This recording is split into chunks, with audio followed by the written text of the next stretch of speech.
খারাপ অভ্যাস ত্যাগ করো। Kick the bad habit. সময়ের সাথে তাল মিলিয়ে এগিয়ে যাও।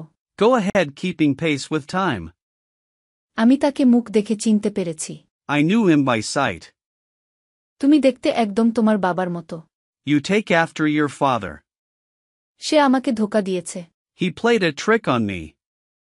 আমি তোমাকে সৎ বলে ধরে নিয়েছিলাম। I took you for an honest person. সময়ের ব্যবধানে সে অনেক উন্নতি করেছে। He progressed a lot in course of time. আমাদের সাথে সম্পর্ক বজায় রেখো।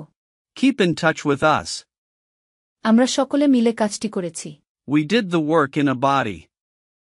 আমরা যাব কি যাব না দ্বিধাগ্রস্তে ছিলাম। We were in a fix whether we would go or not. সব মিলিয়ে আমরা 50 জন উপস্থিত ছিলাম। We were 50 people in all. ইংরেজিতে ফ্লুয়েন্ট হতে স্পোকেন ইংলিশ কোর্সে এনরোল করুন। Online batch, 1-to-1 personal care, video lesson course. ভর্তির জন্য স্ক্রিনে দেয়া নাম্বারে ফোন করুন বা হোয়াটসঅ্যাপে মেসেজ করুন।